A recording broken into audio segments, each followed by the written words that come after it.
하나님 말씀 사도행전 1장입니다. 신약 성경 사도행전 1장 1절, 2절, 2절 말씀입니다.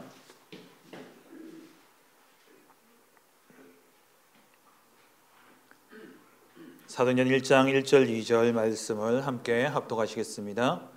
데오빌로여, 내가 먼저 쓴 글에는 모든 예수께서 행하시며 가르치시기를 시작하신부터 그가 택하신 사도들에게 성령으로 명하시고 승천하신 날까지의 일이라. 아멘.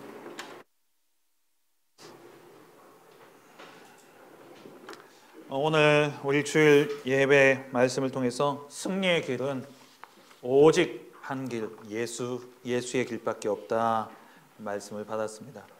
사단이 너무나 간교하게 우리를 속입니다. 우리가 지금까지 살아오면서 우리 집사님 기도하셨던 것처럼 창세기 3장의 나 중심과 또 육신과 또 물질, 성공 중심에 그게 나도 모르게 각인되어져 있다 보니까 그것으로 세상을 바라보고 그것으로 판단하고 그것으로 평가를 하죠. 그러다 보니까 훌륭한 사람이 누구냐? 거기에 부합되는 사람이에요. 그래서 그러한 모습들을 우리가 교회 안에서도 그런 사람이 훌륭한 사람이다 생각하다 보니까 교회 안에 불신자임에도 불구하고 교회에 와서 예배 드리는데 그리스도를 믿지 않고 불신자로서 가룟 유다와 같이 그렇게 겉으로 보기에는 훌륭한 그런 사람들 우리도 모르게 이렇게 쫓을 수 있고 또 이렇게 따를 수 있습니다. 거기에 대한 분명한 분별력이 있어야 되는데 그게 오직 예수 그리스도의 길이다 말씀하셨죠. 사실 우리가 그 위조 지폐를 감별하기 위해서는 이게 위조 지폐다라고 백날 공부해도요 위조 지폐 못 찾아냅니다. 왜냐하면은 누구나 다 아는 위조 지폐는요 만들면 안 돼요. 아무도 모르는 위조 지폐를 만들어야 되잖아요. 그러니까 우리가 배우는 순간 또 들키지 않는 위조 지폐를 만들어내기 때문에 오직 진짜 그 진폐, 그러니까 진짜 지폐를 계속 만지고 계속 봐야지만 이게 위조 지폐인지 아닌지 알 수가 있어요. 이것 때문에 위조 지폐다라는 것을 또 꼭 찝지는 못하겠지만 느낌상 느끼는 거예요. 뭔가 이상한데 이거 뭔지는 모르겠는데 이거 진짜 아닌 것 같다라는 게 느껴져요. 진짜를 계속 만지다 보면. 오늘 말씀이 그 말씀입니다. 우리가 예수 그리스도를 깊이 알고 깊이 계속 누리다 보면 뭐가 아닌지 안다는 거예요. 그래서 우리가 오직 그리스도, 오직 하나님의 나라, 오직 성령 충만의 이 언약 붙잡고 깊이 누리고 있으면 반드시 사단이 광명의 천사와 같이 우리를 속이려는 그 속임수를 우리는 이길 수 있습니다. 그러면 우리가 그 길을 어떻게 가느냐? 큰 방향은 영혼 구원이다 말씀하셨죠. 전도자의 삶을 사는 겁니다. 그래서 이번 한 주간 동안 정말 예수의 그 길을 가면서 오직 그리스도, 오직 하나님 나라, 오직 성령 충만 누리는 가운데 이 복음 증거하는 전도자의 길을 가는 그러한 우리 모든 사랑하는 성도님들 되시길 주의 이름으로 축원합니다. 오늘부터 우리 사도행전을 좀 보려고 합니다. 오늘 본문을 통해서 모든 사역을 완성하신 그리스도입니다.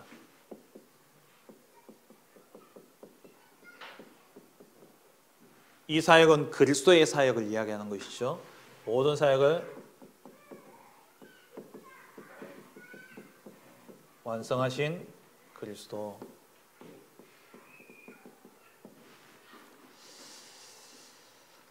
우리가 항상 가지고 있어야 될 것은 정체성입니다. 내가 뭔가 잘 안 되고 내가 뭔가 계획한 대로 이루어지지 않는다면 먼저 점검해야 될 것이 나는 누구인가? 나는 바른 길을 가고 있느냐? 그걸 늘 확인을 하셔야 돼요. 오늘 새벽 기도 때 우리 담임 목사님께서 늘 세 가지의 여정을 생각해야 된다. 언약의 여정과 그리고 또 전도자의 여정과 그리고 천국에 우리가 결국 가야 되기 때문에 순례자의 여정을 우리는 꼭 알고 있어요. 그 길을 늘 질문하면서 찾아내야 된다 말씀하셨어요. 그게 우리의 정체성이기 때문에 그렇습니다. 그렇다면 우리가 이 테크노폴리스 하나 교회에 우리가 함께 모여서 신앙생활을 하고 있는데 우리가 불과 30분만 가면은 본교회가 있어요. 그럼에도 불구하고 우리가 이곳에서 신앙생활을 한다, 가까워서 한다, 그건 아니잖아요. 우리 추장로님 같은 경우에는 몇 년을 1시간 이상 창녕에서부터 하나교회까지 교회를 다니셨는데요. 거리 때문이 아니지 않습니까? 그럼 왜 우리가 이 테크노폴리스 하나교회에서 신앙생활을 하고 있고 우리가 이 교회에서 받아야 될 응답이 무엇인가?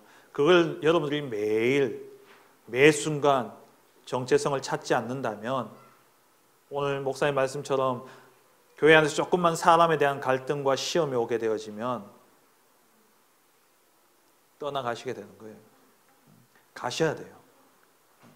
왜냐하면 많이 있는 데서는 피해 다니면 되는데 여기서는 피해 다닐 데도 없어요. 어디 피해 다니겠습니까? 요 60석밖에 안 되는 여기에서 어딜 가겠어요? 그래서 우리가 그렇다면 이 테크노폴리스 하나교회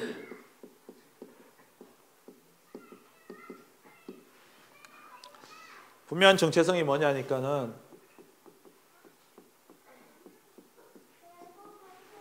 우리 기도 제목에도 나와 있습니다만은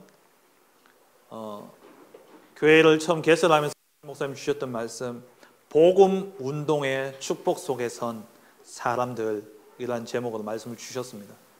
그 말씀의 핵심은 뭐냐?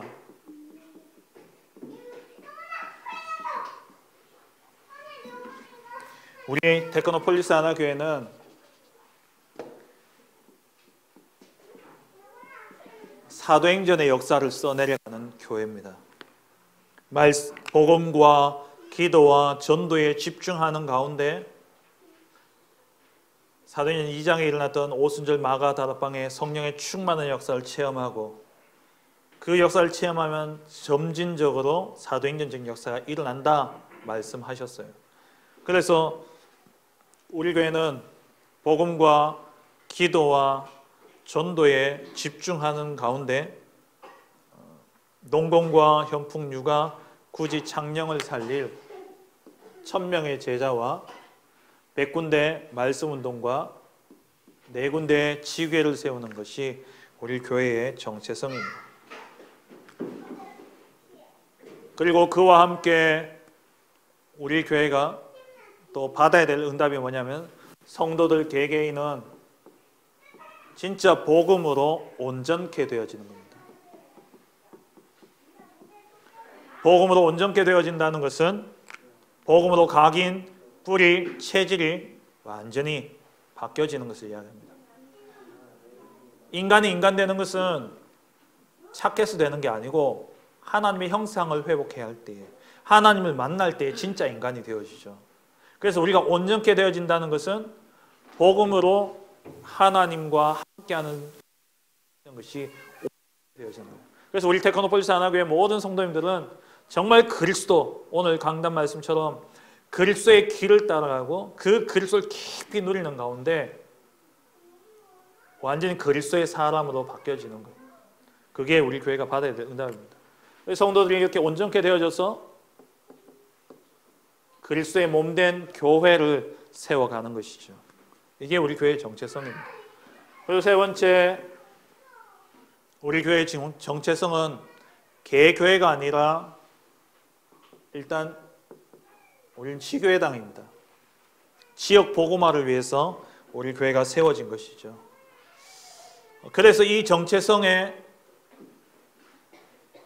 우리가 맞는 그러한 응답들을 우리가 누리기 위해서 오후 예배 시간을 통해 가지고 지난 3주 동안 그리스도 삼직에 대해서 좀 깊이 우리가 살펴보았고 이제 오늘부터 해서 사도행전을 쭉 살펴보려고 합니다. 왜냐하면 우리는 사도행전 전 역사를 써내려 가야 되기 때문에. 그래서 우리 교회가 그 응답 속에서 농공, 현풍, 유가, 구지, 창녕 이 5 지역을 우리가 살려야 되기 때문에, 그래서 우리가 말씀으로 정리하고 말씀에 인도받는 가운데 뭔가 열심히 하지 않아도 돼요. 언약만 잡고 있으면 되어집니다. 그래서 우리가 말씀 따라가면, 말씀의 흐름 속에 있으면 하나님이 반드시 이루어 가실 것입니다. 그래서 말씀 따라가는 우리 사랑하는 테크노 폴리스 하나교회 성도님들 되시길 주의 이름으로 축원합니다. 먼저 우리 사도행전은 신약 성경에 포함되어져 있죠. 그래서 성경을 볼 때는 위치를 먼저 알고, 그리고 그 부분을 집중해서 봐야 돼요. 그러니까 숲을 보고 그리고 나무를 보아야지 제대로 인도를 받을 수 있죠. 그래서 신약 성경은 다들 잘 아시는 부분입니다만은 복음서와 그리고 역사서,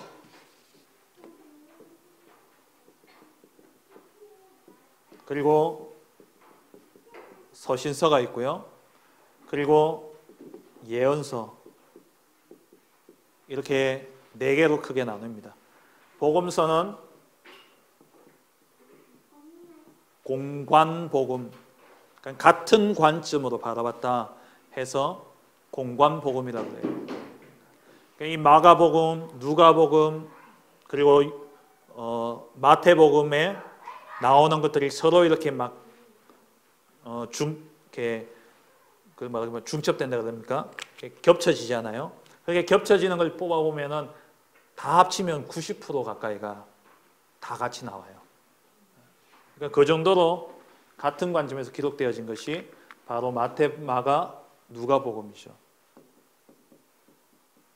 요한복음도 복음서인데 이 요한복음은 조금 관점이 다릅니다. 그래서 이제 요한복음 따로 이야기를 하고요. 역사서는 그야말로 역사를, 복음이 예수 그리스도로부터 시작해 가지고 로마 복음화까지, 로마에 이 복음이 전달되어지는 그 과정을, 그 역사를 쭉 기술한 것이 바로 사도행전이죠. 서신서는 이 사도행전에서 기록되어진 사도행전의 역사 속에서 세워진 교회들, 그 교회들에 보내는 편지예요. 그러니까 예수님 초대교회로부터 시작되어진 이 복음 운동을 통해서 각 지역에 복음이 전파되어지면서 세워진 교회들이나 제자들에게 썼던 편지가 바로 서신서들입니다. 이 서신서에는 크게 2가지로 나눌 수 있는데, 바울이 쓴 바울 서신과 그리고 일반 서신이 있어요. 바울 서신은 14권입니다. 히브리서도 사실 최근까지 이 히브리서의 저자가 누구냐, 거기에 대해서 논란이 많았는데 히브리서의 저자를 바울이라고 보통 이제 인정을 합니다. 그래서 바울 서신은 히브리서까지, 로마서부터 해서 히브리서까지 14권이에요. 그리고 일반 서신은 야고보부터 해서 베드로 전후서, 그리고 일반 서신 7개인데요. 그리고 요한 1, 2, 3서 해서 1, 2, 3서 유다서까지 해서 야고보부터 해서 유다서까지 7개입니다. 그리고 예언서는 계시록이죠. 그러면 이 복음서는 뭡니까? 복음서는 예수가 그리스도다라는 것을 기록한 것이 복음서예요. 이 역사서는 뭐냐니까 예수는 그리스도라는 이 복음이 전파되는, 그러면서 하나님의 교회가 세워지는 그 과정을 그린 게 바로 교회가 설립되어지는, 그것을 기록한 것이 사도행전이고, 서신서는 이렇게 세워진 교회를 복음으로 확립하는 것이 바로 서신서입니다. 그러니까 교회를 요한계시록 2장에 나오듯이 7별을 잡으시고 7금초대를 다니시는 예수님께서 그 7별은 교회를 의미하잖아요. 이 그리스도께서 교회를 지키시는 그리스도에 대한 내용이 바로 서신서죠. 그리고 계시록은 그리스도의 재림을 다시 오실 그리스도에 대한 그런 말씀을 이야기하고 있는 내용입니다. 그런 가운데 이 사도행전은 저자가 누구죠? 누가죠.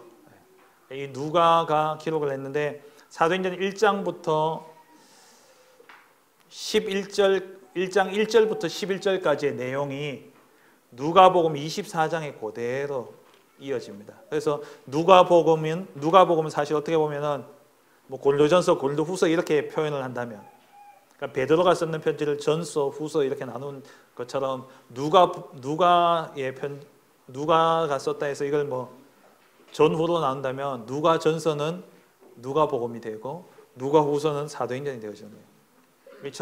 그 대상은, 독자는 누구냐? 데오빌로인데 누가복음에 보면은 데오빌로를 각하라고 표현합니다. 그래서 많은 신학자들이 데오빌로가 로마의 고위 관리가 아니었을까라고 이야기를 해요. 그리고 또 어떤 사람은 아니다, 그 고위 관리에게 그렇게 직접적으로 편지 쓸 수 있었겠냐. 그래서 데오빌로는 헬라어로 이렇게 좀 나눠서 이야기하면, 데오는 데오스, 하나님을 뜻하고요. 그 빌로는 필레인이라 해서 사랑하다, 하나님을 사랑하는 모든 성도들이다 라고 이야기하기도 합니다. 또 조금 또 다른 이야기하는 사람들은 이 당시에는, 지금은 우리가 의사가 엘리트고 되게 높은 그런 하이 레벨이잖아요. 근데 이 당시의 의사는요, 노예입니다. 데오빌로가 노예였는데, 의사로서 노예였는데 어떤 한 사람의 주치의로 있었는데, 이 데오빌로가 이제 그 사람을 너무 지극정성으로 해서 이 사람이 나은 거예요. 그래서 이 사람이 너무 기뻐서 이 사람을 이제 그 누가를 노예 해방시켜주고, 그래가지고 이 누가가 자기가 받은 그 은혜가 너무 크기 때문에 거기에 대한 감사로 자기에게 가장 소중한 것을 전해줬는데 그게 복음이다. 그래가지고 이야기하는 사람도 있습니다. 그렇게 데오빌로를 이제 그렇게 이야기를 하는데, 어쨌든 목적은 뭐냐니까 예수가 그리스도라는 것을 이야기하기 위해서 쓴 것이 누가복음이고, 그리고 이 그리스도의 복음이 어떻게 전파되어졌는가, 로마까지 어떻게 이 복음이 전파되어질 수 있었는가, 거기에 대한 기록을 쓴 것이 바로 사도행전의 내용인 것이죠. 그래서 사도행전을 다른 말로 성령행전이라고 이야기를 합니다. 근데 이게 조금 우리가 조심해야 될 부분이 뭐냐니까, 성령행전이라고 이야기하면 그전엔 성령이 역사 안 했냐? 그전에도 계속 성령이 역사하셨어요. 여기서 우리가 사도행전을 성령행전이라 할 때에, 이때 우리가 생각해야 될 것은, 초대교회 때 성령이 임해가지고 그때부터 성령의 역사로 막 이런 역사가 일어났구나, 그래서 성령 행전 이렇게 생각하시면은, 잘못하면은 조금 신학적으로 이야기하면요, 세대주의라는 것에 빠질 수 있습니다. 그러니까 성부 하나님이 역사하던 시대가 있었고, 성자 예수님이 역사하는 시대가 있었고, 성령님이 역사하는 시대가 있다, 이렇게 세대를 나누는 걸 세대주의라 그래요. 그래서 이건 우리를 이단으로 보통 이야기를 합니다. 근데 이 성삼위 하나님이, 지금도 우리 유목사님 통해서 계속 말씀 듣는 게 뭡니까? 성삼위 하나님이 역사하고 계시다는 거예요. 그러면 이 성령 행전이라 할 때에 우리가 포인트를 둬야 될 것은 뭐냐니까, 요한복음 15장 26절입니다. 지난주에도 우리가 살펴보았듯이 성령이 하시는 일이 뭐냐니까, 내가 아버지께로부터 너희에게 보낼 보혜사, 곧 아버지께로부터 나오시는 진리의 성령이 오실 때에 그가 나를 증언할 것이다.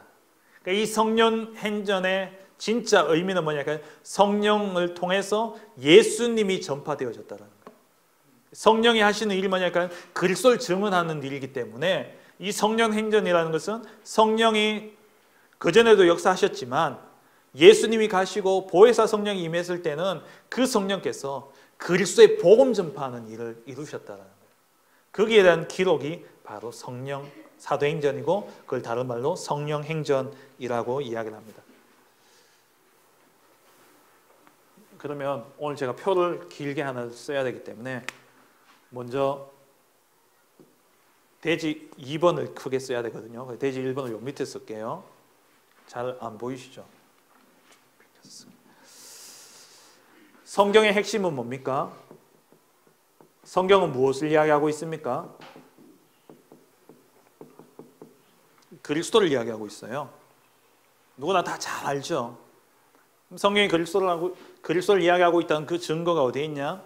누가복음 24장 44절에 보면은 또 이르시되 내가 너희와 함께 있을 때에 너희에게 말한 바 곧 모세의 율법과 선지자의 글과 시편의 나를 가리켜. 이게 뭡니까? 모세의 율법, 모세오경이죠. 선지자의 글, 선지서입니다. 시편, 시가서 전체를 이야기해요. 그 말은 뭡니까? 구약성경 전체를 이야기하는 거예요. 나를 가리켜 기록된 모든 것이 이루어져야 하리라 한 말이 이것이라. 이 모든 성경이 누구를? 나를 가리켜. 저 말고 그리스도, 예수님을 가리켜 한 말이라는 거예요. 구약의 모든 성경은 그리스도를 이야기하고 있습니다. 그리고 요한복음 5장 39절에 너희가 성경에서 영생을 얻는 줄 생각하고 성경을 연구하거니와 이 성경이 곧 내게 대하여 증언하는 것이라. 예수 그리스도를 이야기하는 거예요. 성경은 예수 그리스도만을 이야기하는 겁니다. 그리고 요한복음 20장 31절에 오직 이것을 기록함은 너희로 예수께서 하나님의 아들 그리스도이심을 믿게 하려 하며 또 너희로 믿고 그 이름을 힘입어서 그 이름 예수 그리스도의 이름을 힘입어서 생명을 얻게 하려 함이니라. 예수가 하나님의 아들 그리스도이심을 믿게 하기 위해서 기록되어진 것이 요한복음이고 성경이에요. 그래서 로마서 1장 2절에 보면은 이 복음은 하나님이 선지자들을 통해서 그의 아들에 관하여 성경에 미리 약속하신 것이라. 이 복음은 하나님이 선지자들을 통해서 그의 아들에 관하여 성경에 미리 약속하신 것이라. 그리스도, 이 복음을 증거하고 있는 것이죠. 그렇다면 성경은 그리스도에 대해서 이야기하고 있는데 성경의 모든 것을 완성하신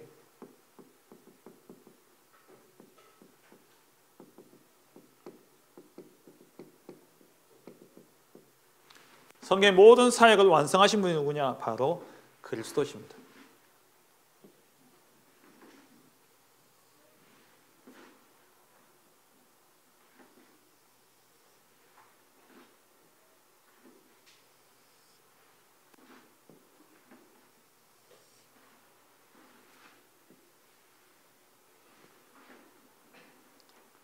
왜 그리스도가 필요합니까? 왜 그리스도가 오셔야 됩니까? 왜 오셔서 모든 사역을 완성하셔야 됩니까? 모든 문제의 시작이 있다는 거죠. 인간이 절대 해결할 수 없는 근본 문제가 있습니다. 그게 창세기 3장 사건이죠. 이 근본 문제가 뭡니까? 하나님의 말씀을 어긴 죄예요. 그걸 원죄라고 이야기를 하죠. 그리고 이 원죄를 짓게 한 배경에는 사단이 역사하고 있습니다. 이 사단으로 인해서 모든 인생은 하나님을 떠나서 지옥의 권세 아래 살아갈 수밖에 없는 것이죠. 그래서 하나님이 이 문제를 해결하시기 위해서 메시아를 보내시겠다 약속하셨습니다. 이 메시아는 우리의 죄 문제 해결하실 제사장으로, 그리고 사단의 모든 권세를 이기신 왕으로, 하나님을 떠난 우리로 하나님을 만나는 길 대신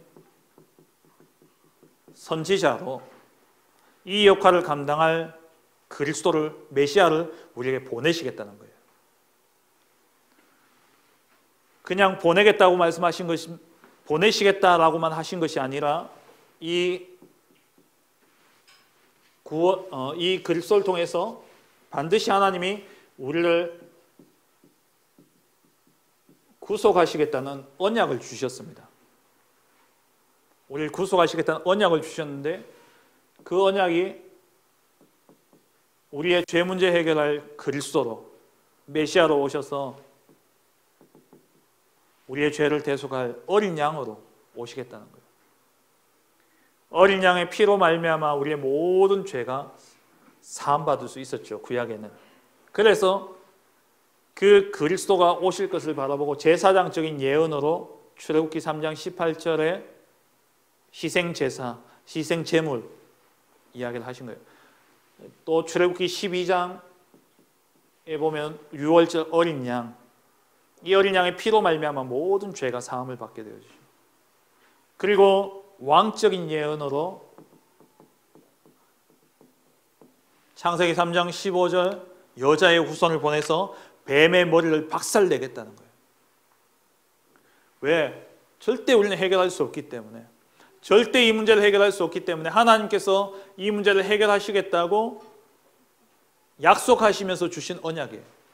구원을 약속하시면서 주신 언약. 하나님 떠난 우리, 하나님과 영원토록 함께하기 위해서 이사야 7장 14절에 임마누엘의 약속을 주셨죠. 처녀가 잉태하여 아들을 낳으리니 그 이름을 임마누엘을 하리라. 선지자적인 그러한 예언을 우리에게 주신 겁니다. 여기에 대한 약속을 말씀으로 전달해 보인 것이 바로 구약 성경이죠. 구약을 통해서 이 그리스도를 설명하고 있는 거예요. 오실 메시아를 설명하고 있는 겁니다. 그러면 제사장으로 오실 그리스도를 가장 잘 설명하고 있는 구약이 뭡니까? 모세오경이에요. 창세기에 계속 노아부터 시작해가지고 단을 쌓잖아요. 아벨의 제사, 단을 쌓고, 그러면서 출애굽기 와서 성막을 만들고, 그러면서 레위기에 가서 계속 제사, 피의 제사에 대해서 이야기를 하고 있죠. 우리의 모든 죄를 사하시는 제사장으로 오실 그리스도를 설명하고 있는 게 모세오경입니다. 왕으로 오실 그리스도는요, 물론 인간의 왕으로서 실패한 역사지만 역사서가 바로 왕 대신 그리스도를 설명하고 있는 겁니다. 그리고 하나님을 만나는 길 대신 그리스도, 그게 바로 선지서죠. 성경의 모든 부분이 그리스도를 이야기하고 있는 겁니다.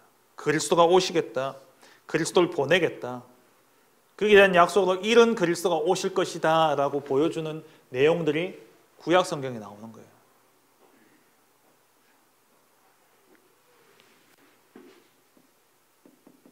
오실 메시아를 보내겠다 약속하셨는데 이제 그리스도가 오셨습니다.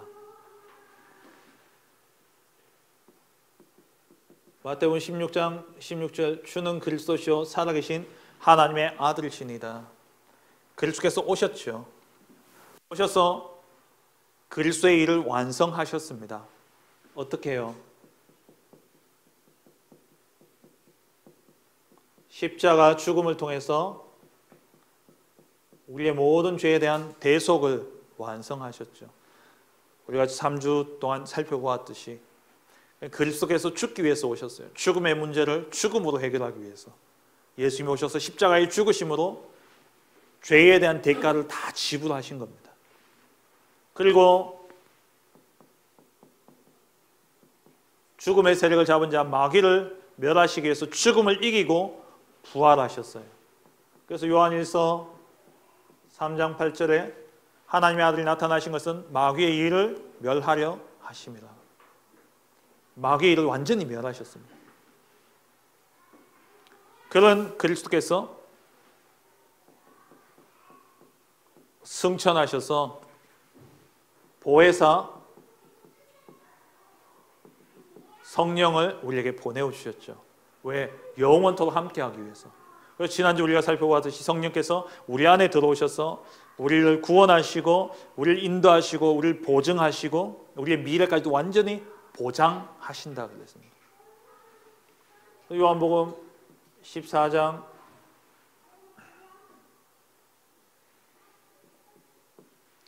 16절에 내가 아버지께 구하겠으니 그가 또 다른 보혜사를 너희에게 주사 영원토록 너희와 함께 있게 하리니. 영원토록 함께 있게 하리니. 보혜사 성령을 보내서 영원토록 함께, 하나님 떠난 우리 하나님과 영원토록 함께 할 수 있도록 보혜사 성령을 우리에게 보내주신 겁니다. 이 모든 일들이 하나님이 주신 이 구속 언약의 성취의 사건으로 일어난 것이 바로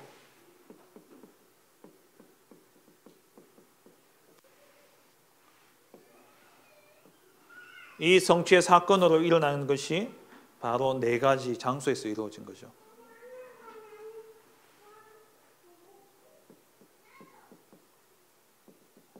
갈보리산 언약, 그리고 사단을 이긴 참 왕이 되신 그리스도. 우리가 하나님 떠나 있을 때는 마귀 종로를 타며 살았잖아요. 그런데 하나님이 성령께서 우리를 인도하시는 겁니다.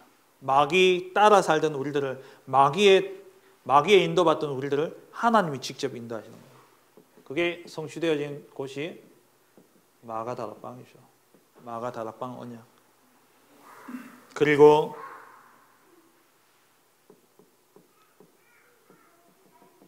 하나님의 나라의 약속을 우리에게 주셨습니다. 그게 감람산. 이 표는 조금 이따가 제가 카톡방에 올려드리도록 하겠습니다. 그러니까 갈보리산 언약, 곧 6월절 해방을 의미하는 겁니다. 6월절의 사건. 마가다락방은 오순절이죠. 감람산, 하나님의 나라의 축복을 우리에게 약속하신 것이 바로 수장절. 세 절기가 그리스도를 통해서 완전히 완성되어진 거예요. 각각의 세 절기가 그리스도 한 분으로 완성되어졌습니다. 그래서 이 그리스도를 통해서 언약이 성취되어지면서 우리에게 주신 것이 영원한 언약이죠. 영원한 언약. 사도행전 1장 1절 예수는 그리스도. 그리스도의 십자가의 죽으심으로 그리스도께서 우리의 모든 죄와 사단의 권세를 완전히 멸하셨습니다. 그리고 우리를 고아와 같이 버려두지 아니하시고 오직 성령으로 1장 8절이죠. 1장 4절부터 8절입니다. 엄밀히 이야기하면 1장 4절부터 8절에 예루살렘 떠나지 말고 아버지의 약속하신 것을 기다리라. 그것을 기다렸더니만 성령의 충만함이 임하게 되어졌고, 그리고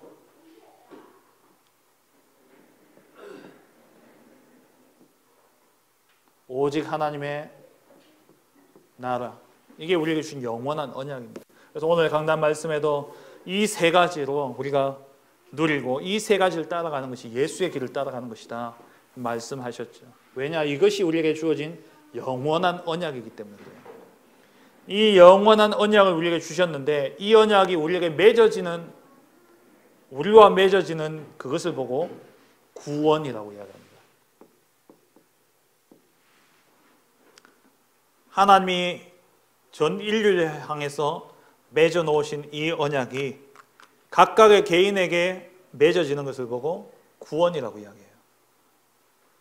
그래서 이거는 은혜로 되어지는 거죠. 우리의 열심과 우리의 노력으로 되어지는 것이 아닙니다. 그래서 요한복음 1장 12절에 영접하는 자, 곧 그 이름을 믿는 자들에게 하나님의 자녀가 되는 권세를 주셨으니. 그런데 이것이 우리가 믿고 싶다고 믿어지는 것이 아니라 에베소서 2장 8절에 그 은혜에 의하여 믿음으로 말미암아 구원을 받게 되어지죠. 이 예수 그리스도를 믿고 영접하는 순간 어떤 일이 일어납니까? 우리의 과거 문제, 내가 짓지 않은 아담이 지은 이 원죄의 문제가 완전히 해결되어진 거예요.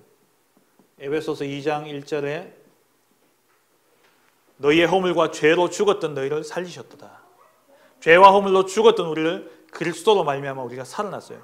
과거의 문제, 내가 짓지 않은 아담이 지은 저 태고적에 있었던 그 죄의 문제가 그리스도로 말미암아 완전히 해결되어진 거예요. 과거 문제 해결. 그리고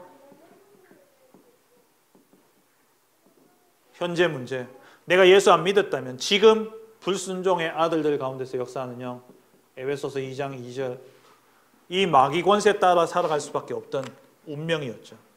여기서 예수 그리스도로 말미암아 우리가 완전히 해방받았습니다. 그리고 미래 문제,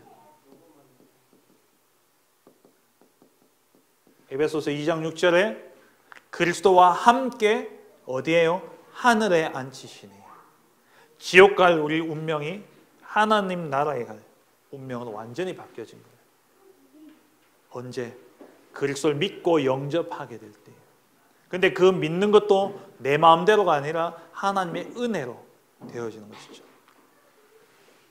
이렇게 예수님을 믿고 구원받은 우리의 삶은 어떠합니까? 완전한 해방을 맛보게 되어지죠. 구원받았단 말이에요. 그리스도로 말미암아 완전 죄와 사망의 법에서 우리가 해방받았습니다. 해방받아서 마귀의 종되어 살아가던 우리가 하나님의 인도받는 삶으로 바뀌어졌어요. 그리고 예수 믿는 순간 우리는 빌립보서 3장 20절에 우리의 시민권은 하늘에 있는지라, 우리의 미래가 완전히 보장되어진 거죠. 이게 뭡니까? 세절기잖아요. 세절기예요. 이 세절기가 예수님을 믿고 영접하는 순간 형식으로 의식으로 지키던 그 절기가 내 안에서 다 이루어지고 그래요. 내 안에서 다 이루어져 버려요. 예수 믿고 영접하는 순간. 이것을 기록한 것이 신약 아닙니까? 이 역사가 기록되어진 것이 신약이에요. 사복음서, 그리스도를 이야기하고 있죠. 그리스도로 말미암아 우리가 모든 죄와 저주와 재앙 가운데서 완전히 해방받았음을 이야기하고 있는 것이 사복음서라면은 나머지 사도행전과 서신서는 성령의 인도받는 자의 삶의 모습들을 이야기하고 있는 거예요. 인도받는 삶의 모습들. 그리고 우리의 미래는 완전히 보장됐다는 그 내용이 계시록 아닙니까? 예수 믿는 자는 절대 망하지 않는다는 거예요. 예수 믿는 자는 결코 멸망할 수 없다. 그게 요한계시록의 내용 아닙니까? 그 뭡니까? 성경 전체가 그리스도를 이야기하고 있는 거예요. 그리스도 다 끝난 거예요. 그 모든 사역을 완성하셨다는 말은 하나님의 말씀을 완전히 성취하셨다. 누가? 그리스도께서. 예수님이 오셔서 십자가에 죽으시고 부활하시고 승천하신 이 세 가지 사건 통해서 구약부터 신약까지 앞으로의 미래까지 다 해결하신 사건이 바로 그리스도 되신 사건입니다. 성경이 뭘 이야기합니까? 이게 다예요. 이 언약을 붙잡은 자들이 이렇게 부름받은 하나님의 자녀들, 이 구원의 은혜를 받은 자들은 다 그리스도의 대사입니다. 그리스도의 대사예요. 오늘 목사님 말씀하셨잖아요. 시대를 두고 하나님이 세우신 하나님의 계획은 영혼 구원이다. 그 영혼 구원을 두고 각각의 개인에게 하나님은 또 하나님의 개인 스케줄을 가지고 움직여가고 계신다는 거예요. 그 말은 세계 복음화를 하나님이 이루어 가시는 가운데 내게 맡긴 나의 세계 복음화가 있다는 겁니다. 그걸 놓쳐버리면 가룟 유다처럼 된다는 거예요.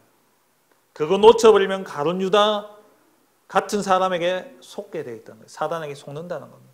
그래서 우리가 놓치지 말아야 될 게 복음을 알고 그 복음을 주신 이유가 뭐냐? 그리스도의 대사로 우리를 삼으시기 위해서. 그래서 요한복음 14장 12절에 내가 진실로 진실로 너희에게 이르노니 나를 믿는 자는 내가 하는 일을 그도 할 것이요 또한 그보다 큰 일도 하리니 내가 아버지께로 갑니다. 예수님이 오셨다가 예수님이 하늘나라로 가신 이유가 뭐냐니까 우리가 예수님을 믿고 예수님이 하신 그 일을 하게 하는 것이고 그걸 넘어서 그보다 더 큰 일을 사실 지금 우리가 하고 있는 사역의 범위를 생각하면요 예수님보다 더 넓고 더 큰 일을 하는 게 맞아요. 예수님은 사마리아 지나가셨고 그 이상 못 가셨잖아요. 기껏해야 강원도만한 땅덩어리 그 안에서 복음 전하셨습니다. 우리는 어떻습니까? 전 세계 다 열려 있잖아요. 내가 하는 그 일을 그도 할 것이요 너희도 할 것이고 나보다 더 큰 일을 할 것이다. 그리스도의 대사로 하나님 우리를 부르신 겁니다.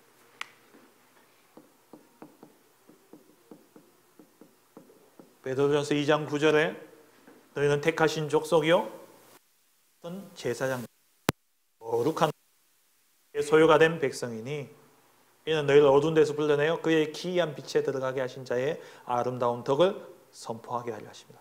그 아름다운 덕, 복음을 선포할 자들로 그리스도의 대사로 하나님이 우리를 부르신 거예요. 그리고 고린도후서 5장 18절에서 20절에 모든 것이 하나님께로 났으며 그가 그리스도로 말미암아 우리를 자기와 화목하게 하시고 그리스도로 말미암아 하나님과 우리를 화목하게 하셨어요. 또 우리에게 화목하게 하는 직분을 주셨다고 했습니다. 화목하게 하는 직분. 어떤 화목하게 하는 직분이냐? 세상을 하나님과 화목하게 하는 그 직분을 우리에게 맡기셨어요. 그러면서 5장 20절에 우리가 그리스도를 대신하여 사신이 되었다. 그 일은 원래 누가 해야 됩니까? 그리스도가 하시는 일이에요. 그리스도를 통해서 우리가 하나님과 화목하게 되었듯이 세상도 그리스도로 말미암아 화목하게 되어져야 되는데 이 세상 사람들이 그리스도를 모르니까 우리를 그리스도를 대신한 사신으로 세우셔서 그 그리스도의 복음을 증거할 전도자로 우리를 세우셔서 세상과 하나님을 화목하게 하신 겁니다.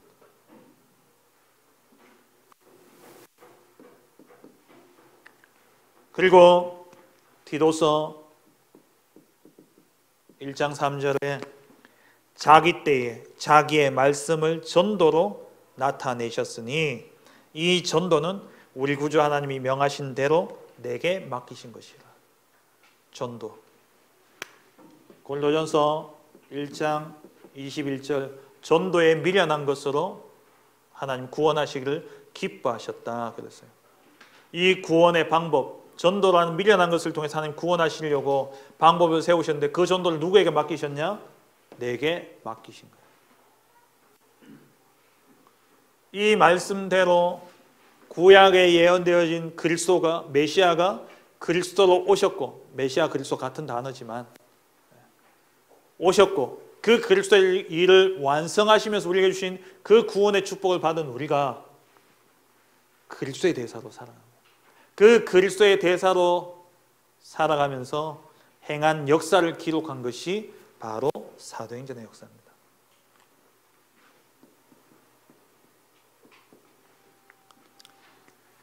말씀을 맺겠습니다. 우리가 초대교회 역사하셨던 그 성령께서 동일하게 우리 안에 역사하고 계십니다. 그래서 우리도 성령 행전을 써내려가는 거예요. 그래서 어떤 교회에서는 액츠 29 이래가지고 사도행전 29장을 써내려간다 라고 이야기해요. 그도 그럴 것이 사도행전 28장은 끝이 안 맺어져 있어요. 28장 읽어보면 뭔가 이렇게 이야기하다 뚝 끊어져 버려요. 왜? 성령의 역사는 끝나지 않았기 때문에. 이 성령의 역사가 계속 지속되어서 저와 여러분들에게 이어지고 있는 겁니다. 그런 우리들에게 어떤 언약을 주셨습니까?